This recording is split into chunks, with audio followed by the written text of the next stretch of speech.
How can I light up your day with some information? Hey Lanturn, what's your job? My job is to give you brief, impactful answers and guidance. I can summarize search results, offer DIY advice, and more. How can I assist you right now? Perfect. I'm building a deck, and I was wondering if you could tell me what the weather in Mid-Coast Maine is going to do tomorrow. Okay, checking the weather for Mid-Coast Maine tomorrow. Just a moment. The weather in Rockland, Maine tomorrow will likely be raining with a high near 62 degrees Fahrenheit. There's a chance of showers mainly between 9 a.m. and 3 p.m. So for the build out, we used an M5 stack Atom S3R cam, a Ryobi lithium battery, cables, headlamp, hard hat, straps, Velcro, headlamp clips, and zip ties. This is an app that I built tertiary to this project, and I'm showing that I can use the URL context method here to put into my database the website that has all of the ESP32 camera information. So I use this kind of as a fun little side marketing tool to show the other app that I've built, and it helped me build this project, which was a little meta, but it was a cool experience. And so here it just attaches all sorts of different context using the Google Files API and using the Google URL context method. It's sending it to the 2.5 flash. I sped up this part here a little bit because it took a while to understand all of the context that's on that website. There's a lot of information there and schematics and things. And then in addition to this, it'll print the results, and it'll actually run a Google image search using a different API through Google. In the app called Camera Search, I also have a video mode which connects to Pipecat, and it's using Pipecat Cloud, and it's using daily as a WebRTC transport. So this was really fun to get to use one project that I've been working on for a year and actually have it help me build this project for the hackathon here. So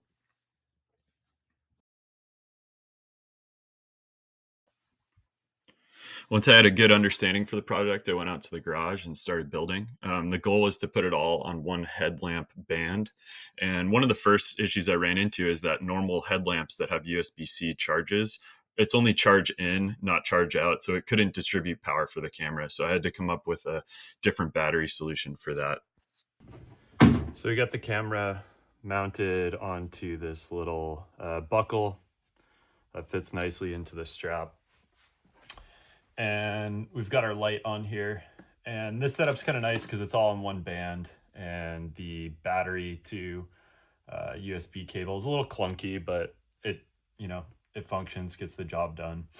And now I'm just thinking about, it'd be nice to have these actually top and bottom and not side by side, because what we're getting is a little cross-eyed, like the sloth from Ice Age, where the two eyes, Sid the sloth, point outwards.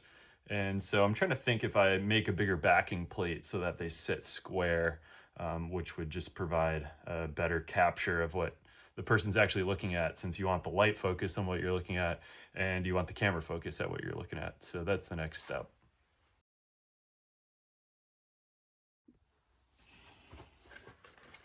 Okay, so this is the helmet version. We basically just took our setup with the band and the light. We added some nice little clips that are just compatible with a hard hat. So you have two of those securing the band and the whole structure, and that's kind of nice. It actually tidies the wire. There are like R style different exit USB-C cords you can get to reduce it. There's so many different things you could do to make this setup smaller, but not bad the way it is right now. And actually this little light that clips on isn't too bad for a side-by-side setup. So that could be worse as well. Now they're kind of pointed in the right direction, and I could actually take this off and go up top and do a vertical mount, which might look better, but then I'd have to fix it to the helmet. Okay, so I changed my mind. I went with the vertical mount. It's just a little bit cleaner. And then I can actually tilt this, which will be kind of nice. So you can point it down a little bit better. So that's what we did. Okay, we're rocking the Lanturn setup. with the ESP32 camera and the headlamp, and we got it mounted on a hard hat with a 2 amp hour lithium battery. And we're just going to go into the terminal shell here and fire up a local SmallWebRTC server. That's just the dog barking. Looks like we're up and running. And we'll press the reset button here. Actually, where is it? Up top.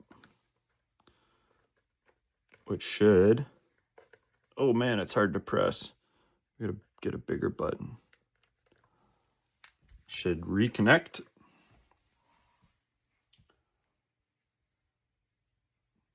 Hello there.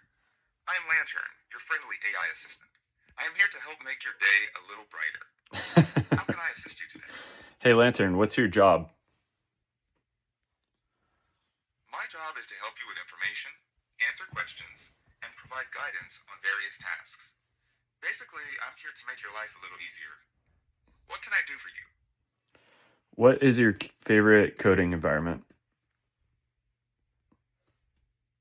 As an AI, I don't have personal preferences like a favorite coding environment. However, I can tell you that Python is widely used for AI development. Would you like to know more about it? Or other coding environments? Hey Lanturn, I'm building a deck and I was wondering if I should use screws or nails. Screws are generally better for deck building because they offer more holding power and are less likely to loosen over time. Do you want to know the types of screws you should consider? Yeah, what types of screws would you consider? For deck building, consider stainless steel screws for the best rust protection, especially if you're near salt water. Alternatively, polymer-coated or ceramic-coated screws can be a budget-friendly option. So I set out with the goal of getting the camera to work, and I ultimately failed. I spent about 3 days just in a loop trying to get the camera to power on, and I built this camera CCP, but it didn't work. And in the end, there's a lot of work to be done here to get the vision component to work the way that I'd like to with the Gemini API. The way that the image comes out of this ESP32 device through the camera, it's JPEG, and then you have to run an H.264 component before it's allowed to stream over WebRTC. There are some some data channel hacks you could do, but I'm new to all this, and I really just wanted to push my my limits, and so that was kind of the whole goal for the hackathon. Big thanks to Sean Dubois from OpenAI. He wrote most of the ESP32 along with Alish and Quindle and some others at Pipecat, who just did a great job putting out this open source repo and allowing people to mess with it. So thanks to Google and thanks to Pipecat for a fun time, and we'll see you later. Catch you next time.